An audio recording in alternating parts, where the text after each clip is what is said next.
Hello students. So today we will learn about secondary sexual characters.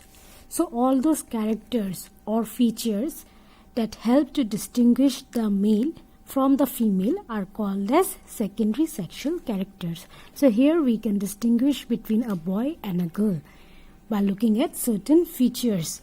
So those features are called as secondary sexual characters. For example, the boys, they produce the gametes, that is sperms, and they begin to grow their facial hair, that is the mustache and the beard. Then there is development of hairs on their chest. Then in girls, the breast, it begins to develop. Then in both boys and girls, hair grows under the arms and in pubic region, that is the region near the thighs, above the thighs. And girls, they will produce the female gamete, that is ova. So all these characters, all these changes will take place in secondary sexual characters, which will help to distinguish a male from a female. Now, who is controlling all these changes? Who is initiating all these changes? So the changes which occur at adolescence, these are controlled by hormones. Now, what are hormones? Hormones are chemical substances. These are secretions from endocrine gland or endocrine system. So endocrine gland, these are glands that is present in our body. So hormones, these are chemical substances. Now look into this flow chart. The production of hormones is under the control of another hormone secreted from endocrine gland called as pituitary gland. So these hormones that has been released in male and female, these are under the control of another hormone which is secreted by the endocrine gland, and we call this a pituitary gland. Now pituitary gland will release the hormone which will stimulate testes in male and ovaries in female. So testes will release testosterone, ovaries will release estrogen. So the male hormone is testosterone and female hormone is called as estrogen. And these hormones, these are endocrine hormones, these are released directly into the bloodstream, directly into the blood.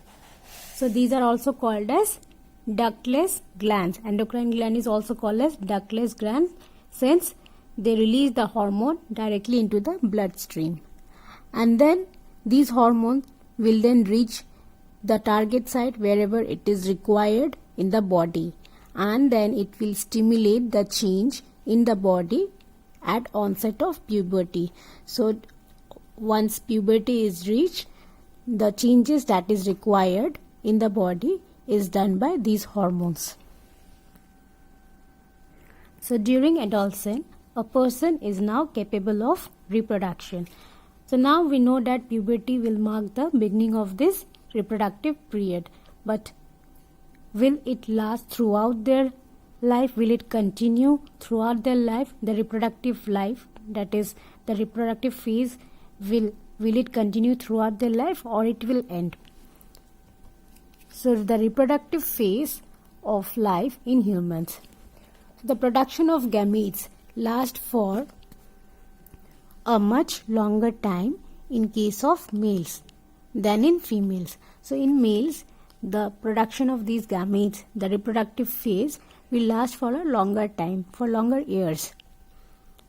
But in female, the reproductive phase of life begins at puberty, which is between 10 to 12 years of age, and it generally lasts till the age of 45 to 50 years. So in female, one ovum matures and it is released by one of the ovary once in about 28 to 30 days. So every month the ovum which mature is released by one of the ovaries. Female, they have 2 ovaries, right, on both the side. So out of these 2 ovaries, one will release the ovum in after every 28 to 30 days. So remember, did you remember this diagram, students, in chapter number 9? So these are the 2 ovaries. So here the ovum, it matures and it is released by either of these ovary every month. Now during this period, the wall of the uterus, this was our uterus, right, this part. So the wall of the uterus, it becomes thick so as to receive the egg. From here, the uterus will receive the egg, okay, in case it is fertilized. If here egg will be present for female and the sperm from male will come and fuse with this to form and will cause fertilization. So if fertilization takes place, then this will result in pregnancy. But if there is no fertilization, that is no fusion between the sperm and the ova, suppose the sperm didn't enter only, or no fertilization is taking place, so during that stage what will happen, the egg is released and the thick lining of the uterus along with the egg, then the thick lining of the uterus along with the blood vessel, these are then shed off, these are then released as a menstruation in female every month. So this is known as menstruation and it occurs in about 28 to 30 days. Now there is another term, that is menarche. So what is menarche? The first menstrual flow begins at puberty is termed as menarche. And another term is menopause. So when the stoppage of menstruation is take place, suppose after the age of 50, menopause will cause in women. They won't have menstruation after that age. So we call it at menopause.